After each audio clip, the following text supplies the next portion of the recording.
अगर मैं आपसे कहूँ कि जैसा मैं सोचती हूँ सिर्फ वही सही है, जैसा मैं कहती हूँ सिर्फ वही सही है, जो मेरा जीवन को समझने के प्रति नज़रिया है सिर्फ वही सही है।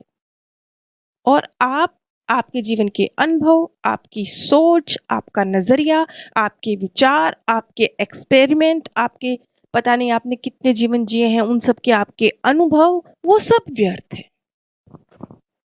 हो सकता है आप में से चंद एक लोग मेरी बात पर यकीन कर भी लें और मुझे सही कह भी दें। लेकिन आप में से 99% लोग ये कहेंगे कि नहीं, सबके जीवन के अपने अनुभव हैं, जीवन के प्रति अपना नज़रिया है, जीवन ने उन्हें अलग-अलग चीज़ें सिखाई हैं, अलग-अलग तरह से सिखाई हैं। तो सब पर एक ही फ़ॉर्मूला कैसे फिट हो सकता है? ये कैसे हो सकता है कि जो आप कह रही हैं, सबकी लाइफ़ के लिए सिर्फ़ वही सत्य है? नहीं ना, ऐसा नहीं होता ना। इसीलिए आप मुझसे काउंसलिंग लेते हैं ना, क्योंकि आपको पता है कि एक जो जानकारी आपको दी जा रही है वो सर्वसम्मत लोगों के हिसाब से दी जा रही है, लेकिन हर एक इंडिविजुअल व्यक्ति की एक अपनी जर्नी है, अपना स्वभाव है, अपना नजरिया है, उसके मुताबिक कुछ चीजों को समझने का अलग तरीका है। व्यक्तिगत तौर पे हर व्यक्ति अलग है। इसीलिए आपको लगता है कि हमें अपने जीवन से जुड़ी हुई जो भी कहानी है उसके लिए निधि जी से अलग से बात करनी चाहिए। जो जानकारी हमें मिल रही है उससे अलग हमें अपने जीवन के विषय में डिस्कस करना चाहिए। इसलिए आप मुझसे बात करते हैं। इसलिए क्योंकि सब लोग एक ही तराजू पर नहीं तोले जाते हैं। कोई भी चीज 100% सही या गलत नहीं होती। कुछ भी एक जैसा हर जगह फिट नहीं होता। अंधविश्वास वो नहीं होता है जब हम ये कहते हैं कि बिल्ली रास्ता काट गई थी, या कौवा बोल रहा था, या मेरी आंख फड़फड़ा रही थी, मेरा ये काम गलत हो जाएगा। ये ऊपरी अंधविश्वास है।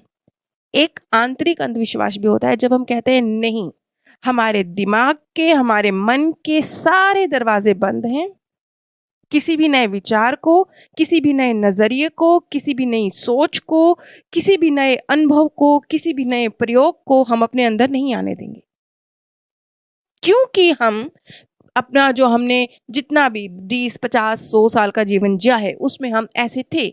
ये हमारा सोचने का नजरिया था, ये हमारे माता पिता ने हमें सिखाया था, इसलिए वो वैसे का वैसे आज की तारीख में भी सही है। जबकि हम देखते हैं कि आज की तारीख में आज से 100 साल पहले हमारे माता पिता जो हमें सिखाया करते थे वो आज से 100 साल बाद आज के जीवन में सटीक नहीं बैठ रही हैं। बहुत सारी बातें ऐसी हैं। बाल विवाह भी होते थे ना, आज से 100 साल पहले, 80 साल पहले जब होते थे, तब उसके लिए भी तर्क प्रस्तुत किया जाता था ना। ये तर्क प्रस्तुत किया जाता था कि नहीं नहीं, बेटियां जल्दी अपने घर चली जाती हैं, वहां जल्दी रम जाती हैं, जितनी जल्दी गृहस्थ जीवन शुरू होता है उतना आप ज्यादा, क्योंकि आप यंग होते हैं, आप में ताकत होती है, आप उसे अच्छी तरह से आगे बढ़ा पाते हैं। जितना बच्चा छोटा होगा उतना जल्दी वो वैवाहिक जीवन में पड़ेगा तो वो ज्यादा बच्चे पैदा कर सकता है। कुछ अजीबोगरीब तर्क दिए जाते थे और फिर उन तर्कों को धार्मिक जामा भी पहनाया जाता था कि हमारे उस धर्म ग्रंथ में लिखा है कि लड़की के मासिक धर्म से पहले उसका विवाह हो जाना चाहिए, इसलिए ऐसे हो जाना चाहिए। और क्योंकि धार्मिक जामा होता था इसलिए हम कहते थे कि नहीं, क्योंकि इस चीज को धार्मिक जामा पहनाया गया है, ये हमारी धार्मिक पुस्तक में लिखी है, या क्योंकि मेरे फलाने गुरु ने ये वाली बात कही है, क्योंकि मेरे दादा दादी नाना नानी ने ये बात कही है, इसलिए ये बात सही है, इसलिए बाल विवाह हो जाना चाहिए। आज आप ऐसे नहीं सोचते ना। आज आप कहते हैं नहीं, अगर किसी गुरु ने भी कहा है, अगर मेरी दादी नानी मासी ने भी कहा है तो भी ये गलत है। आप ऐसा क्यों कहते हैं? क्योंकि आपका सोच का दायरा बड़ा हो चुका है। दिमाग पहले जिन तरीकों से आप सोच नहीं सकते थे, सिर्फ 4 एंगल थे आपके पास सोचने के लिए, उनसे बाहर निकल के आप सोचते नहीं थे। अब आपके पास 400 एंगल है। इसलिए आप कहते हैं कि नहीं, ये चीज ऐसे नहीं ऐसे है। अब परिस्थितियां उलट भी तो हो सकती हैं। ये भी तो हो सकता है कि आज की तारीख में कोई लड़की हो, बेचारी वो 10 साल की है, उसके सौतेले माता-पिता हैं, उसकी केयर नहीं की जाती, उसे शिक्षा नहीं दी जाती, उसे सुख-सुविधाएँ नहीं दी जाती, उसको जीवन यापन करने के लिए मौलिक जो सुविधाएँ हैं वो भी नहीं मिलती, उसे मारा-पीटा जाता है। कुछ इस तरह की परिस्थितियाँ गंदी उसके घर के अंदर हैं, समाज से उसे सहारा नहीं मिल रहा है। ऐसी स्थिति में कोई कहता है कि ये एक फैमिली है जहाँ अगर इसका विवाह कर दिया जाएगा तो ये वहाँ इसे अच्छी शिक्षा मिलेगी, अच्छा भोजन मिलेगा, अच्छा परिवार है, सुरक्षा मिलेगी, इस पे कोई हाथ नहीं उठाएगा। तो सारी बात ठीक थी, लेकिन यहाँ पर ये एक पॉइंट उठ के आ गया कि नहीं, इस स्थिति में 10 साल की बच्ची का भी विवाह वहाँ किया जा सकता है क्योंकि वहाँ उसे बहुत खूबसूरत, शांतिपूर्ण, प्रेमपूर्ण एक परिवार मिल रहा है। यहाँ पे जो उसके साथ जातियाँ हो रही हैं वो वहाँ नहीं होंगी। तो क्या हो गया, एक इंडिविजुअल पर्सन के लिए सारी परिस्थितियाँ, सारा नियम अलग हो गया ना। अब ये इतनी लंबी चौड़ी बातें मैंने आपके साथ क्यों की हैं? मैं आप लोगों से एक बात कहना चाहती हूँ कि मैं परमात्मा में विश्वास रखती हूँ, मैं उस सुप्रीम पावर से प्यार करती हूँ, मैं उस सुप्रीम पावर से कनेक्टेड हूँ। मैं हर पल, हर सेकंड, मेरी साँस-साँस, मेरा रोम-रोम, मतलब मैं अगर मैं अपने आप से बोलूँ कि मैं परमात्मा को कितना प्यार करती हूँ या मैं उनको कितना याद करती हूँ, तो मैं ये नहीं कह सकती कि हाँ 2 घंटे, 3 घंटे, 4 घंटे, क्योंकि मेरे को लगता है कि मेरी तो साँस-साँस में प्रभु चलते हैं या प्रभु की याद चलती है, तो मैं कुछ घंटों में कैसे इस चीज़ को बोलूँ कि मैं इतने घंटे उनसे प्यार करती हूँ। इसके बावजूद जब मेरे पास डॉक्टर नरूडा की ये पुस्तक आई, एक नया नज़रिया चीज़ों को समझने का, देखने का आया, तो मैंने फैसला किया कि ये एक नया नज़रिया नहीं, सोच मैं आप लोगों के साथ भी शेयर करूँगी। अन्यथा ऐसी कोई विशेष बात नहीं है, ये एक जो क्योंकि मैं तो एक्सपेरिमेंट करती रहती हूँ, मैं किसी भी चीज़ के साथ बंध के रहना पसंद नहीं करती क्योंकि मुझे लगता है वक़्त के साथ हर चीज़ परिवर्तित होती है। तो मैं ये चीज़ सिर्फ़ अपने लिए भी रख सकती थी कि एक नया नज़रिया, एक नई समझ मुझे मिल रही है, ये मैं अपने लिए रखती हूँ, आप लोगों के साथ शेयर नहीं करती हूँ। आप में से बहुत सारे लोग हैं जो डॉक्टर नरूडा की बात को समझ ही नहीं पाए, या शायद माफ़ी चाहूँगी, मैं नहीं समझा सकी। डॉक्टर नरूडा की थ्योरी जहाँ तक मैं समझ पाई, उन्होंने जैसे श्री राम हैं, महात्मा बुद्ध हैं, गुरु नानक जी हैं, श्री कृष्णा हैं, परमात्मा के जिस-जिस रूप को हम प्रेम करते हैं, परमात्मा के जिस भी रूप की हम पूजा करते हैं, उसे नकारा नहीं है।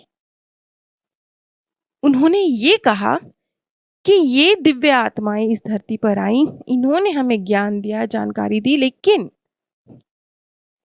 हम उसे सही तरीके से या तो समझ नहीं पाए या हमसे तोड़-मड़ोड़ के हमारे सामने पेश की गई, सही तरीके से पेश नहीं की गई। 2 में से कुछ एक बात हुई जिस वजह से इन महान हस्तियों का धरती पर आके धरती को जन्नत बनाने का जो कार्य था, धरती को स्वर्ग बनाने का जो कार्य था, आत्माओं को असीम आनंद प्रदान करने का जो कार्य था, वो पूरी तरह से पूरा नहीं हो पाया। हमें तो हमेशा कर्म का महत्व समझाया गया ना। तो उन्होंने भी यही कहा कि कोई आसमान से उतरकर चुटकी बजाकर काम करने नहीं आएगा। आपको भी अपना एफर्ट डालना पड़ेगा। आपको भी अपना रोल प्ले करना पड़ेगा, अपना कर्म शामिल करना पड़ेगा और साथ में परमात्मा की शक्तियाँ, दोनों मिलके इस भ्रमजाल से आपको बाहर निकालेंगी। इसमें अजीब और नया क्या है? अलग-अलग तरीके से, अलग-अलग शब्दों में, अलग-अलग कहानियों की फ़ॉर्म में हमारे धर्म ग्रंथों में भी तो ये जानकारी दी गई है ना कि ये दुनिया मायाजाल है, भ्रमजाल है, इससे कैसे निकलना है। हाँ, शब्दों का हेर-फेर है, तरीके का हेर-फेर है, ये आप कह सकते हैं। बाकी आप लोग समझते ही हैं कि इन प्रकृति के रहस्यों को खंगालने के लिए, समझने के लिए जो भी रास्ता मुझे मिलता है, मैं उसे छोड़ती नहीं हूँ। जो भी रास्ता सत्य की तरफ लेकर जाता है, मैं उस सब को आप लोगों के साथ जैसे भी मेरे को जानकारी मिलती है, अलग-अलग विधियों से जहाँ से भी मैं आप लोगों के साथ शेयर करती हूँ। हाँ, मैं बस वो जानकारी थोड़ा नहीं शेयर करती हूँ, जहाँ मुझे लगता है कि बिल्कुल सिर-पैर ही नहीं है बात का। अब इस दुनिया नाम के मायाजाल से बाहर निकलने की जानकारी जो आपको डॉक्टर नूडा के जो उनका नज़रिया है, उनके नज़रिए से मिल रही है। अगर आपको ये नज़रिया अब जैसे मैं अपनी बात बताती हूँ, मैं बहुत सारी धार्मिक संस्थाओं से, बहुत सारे गुरुओं से, बहुत सारे धर्मों से, बहुत सारी चीज़ों से मैं कनेक्ट रही।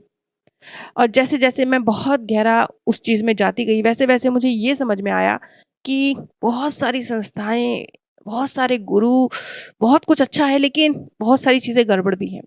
जब मुझे ये चीज़ समझ में आई, तो बजाए उस संस्था की बुराई करूँ या मैं उस गुरु की बुराई करूँ, मुझे ये लगा कि यहाँ अगर मुझे 100 में से 90 चीज़ें अच्छी मिल रही हैं, तो मुझे वो लेके साइड हट जाना चाहिए।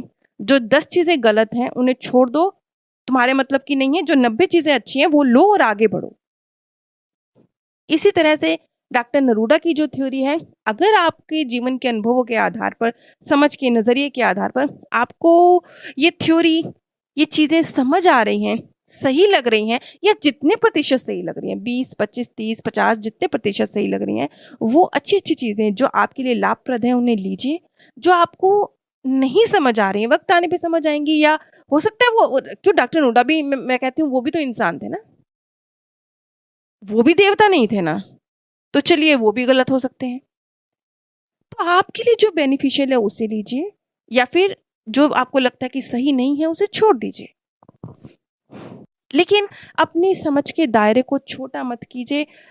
एक अलग ही स्टाइल में अंधविश्वासी मत बनिए। क्योंकि अंधविश्वास सिर्फ चीज़ों का नहीं होता, कई बार वो हमारे नज़रिए, जब हमारा सोचने का पैटर्न बहुत संकीर्ण हो जाता है, बहुत छोटा हो जाता है, हम कुएँ के मेंढक बन जाते हैं, वो भी अंधविश्वास होता है। आप लोगों से मेरी रिक्वेस्ट है कि प्लीज़ मुझे कमेंट के माध्यम से, लाइक के माध्यम से बताइए कि आप लोग डॉक्टर नरूडा की जो थ्योरी है, उसे जानने के इच्छुक हैं या नहीं हैं? क्योंकि जो फ़िलहाल जो रिस्पॉन्स आ रहा है वीडियोज़ में, जिस जिस तरीके से ग्रोथ हो रही है, वो बहुत अ, अच्छी नहीं जा रही है। तो मैं आप लोगों से जानना चाहूँगी कि आप इस कड़ी को कंटिन्यू करना चाहेंगे? अगर आप मेरे द्वारा शोक सभा जैसे चौथा या 13वीं, जब किसी के परिवार का कोई मेंबर चला जाता है और पीछे जो पारिवारिक सदस्य हैं वो दुःख में हैं, उन्हें एक हीलिंग की ज़रूरत है। ऐसी समय पर मेरे द्वारा चौथा या 13वीं जैसी सभाओं में वहाँ जाकर सांत्वना दी जाती है, वहाँ जाकर चर्चा की जाती है। यदि आप ऐसा चाहते हैं, तो आप नीचे दिए गए व्हाट्सएप नंबर पर संपर्क कर सकते हैं। आप सभी पर परमात्म सौंदर्य, प्रेम और आनंद सदैव बरसता रहे। आप सभी दिव्य परम धाम में स्थान प्राप्त करें। अगर मैं आपसे कहूँ